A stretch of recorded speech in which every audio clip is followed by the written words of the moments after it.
ये कौन लोग जिम्मेदार हैं और क्या ये सिक्योरिटी लैप्स नहीं है? मिश्र जी, मैं सबसे पहले तो अपनी श्रद्धांजलि अर्पित करना चाहता हूं आपके चैनल पे। जो जघन्य घटना घटी है, जो दुखद घटना घटी है, उसमें पूरा देश साथ है। और एक में आयरिश रिपब्लिकन आर्मी के एक आतंकी थे, उन्होंने एक बात कही थी कि you have to be lucky always, we have to be lucky only once. तो ये आप कितनी भी सिक्योरिटी कर लें, जो फिदायीन अटैक है, जैसे ये जो 3 आतंकी या 4 जो भी अभी इस पे तो इन्वेस्टिगेशन चल रहा है, जो आए थे, ये मैं आपको गारंटी दे रहा हूं कि ये लौट के नहीं जाएंगे। ये इन्हें भी मालूम है कि ये लौट के नहीं जाएंगे। तो जो फिदायीन अटैक होता है उसके खिलाफ कोई भी सिक्योरिटी सिस्टम दुनिया का इंतजाम नहीं कर सकता है, क्योंकि वो खुद ही वो कह रहा है कि मैं तो मरने ही आ रहा हूं, लेकिन मैं आपको मारूंगा। तो यहाँ पे आप देखें कि जिस तरह का सिक्योरिटी ग्रिड बनाया गया था, मेरे जो डिफेंस एनालिस्ट यहाँ बैठे वो उसमें बेहतर जानकारी दे सकते हैं। जो सिक्योरिटी ग्रिड बनाया गया था, जिस तरह का फोर्सेस का डिप्लॉयमेंट था, जिस तरह का पुलवामा के बाद मैं प्रारंभ में टोकना नहीं चाहता, लेकिन आपको बताना चाहता हूं कि ये कोई फिदायीन अटैक नहीं था। फिदायीन अटैक वो होता है जिसमें वो अपने को फिदा हो जाए, मर जाए। वो ये लौट के नहीं, उन्होंने कत्लेआम किया हमारे घर के लोगों का, इरादे से आए हैं, वो कोई फिदायीन अटैक नहीं जाने वाला नहीं है।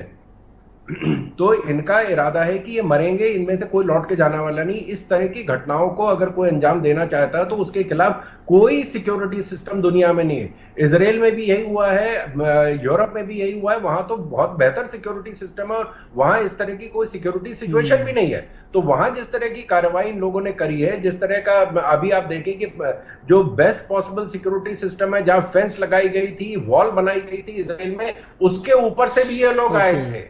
जो 15 तो आप इजराइल में, फलस्तीन में हमास ने अटैक किया, इस आड़ में आप चाहते हैं कि आपसे सवाल ना पूछा जाए, पर ये सिक्योरिटी लैब से आपको कोई जिम्मेदारी लेनी पड़ेगी। आप ये कह के नहीं निकल सकते शरद जी, लेट मी फिनिश सर। आप ये कह के नहीं निकल सकते कि दुनिया में कहीं हर जगह होता है, हमारे यहाँ भी होता है। आपने तो गारंटी ली थी सर सदन के भीतर। नहीं, देखिए, जो सॉफ्ट स्टेट होती है वो नहीं होती है जिसके खिलाफ कोई एक्शन हो। सॉफ्ट स्टेट वो होती है जो एक्शन लेने के बाद कुछ ना करे। हमारे जब से भारतीय जनता पार्टी की सरकार आई है, जब जब इस तरह की कार्रवाई हुई है, उसके तुरंत बाद एक्शन लिया गया है।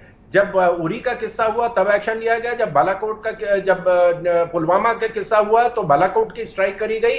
उससे पहले जो पूर्वोत्तर में जो घटना घटी थी, हमारे 19 डोगरा रेजिमेंट के जो जवान शहीद हुए थे, उसके खिलाफ बर्मा में कार्रवाई करी गई थी। तो क्या रिएक्शन कर रहा है देश, क्या हमारी 70 सालों की हिस्ट्री में सर, शरद जी 70 सालों की हिस्ट्री पर कभी पर्यटकों पर इतना संगठित आतंकवादी हमला नहीं हुआ, ये पहली बार हुआ है।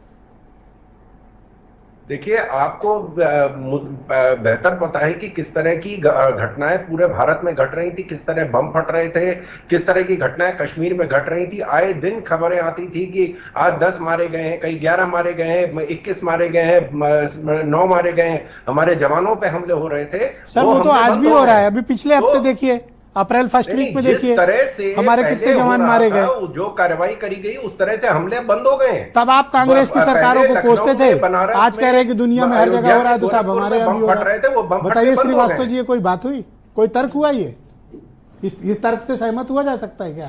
आप बताइए। नहीं, जरूर सुधार तो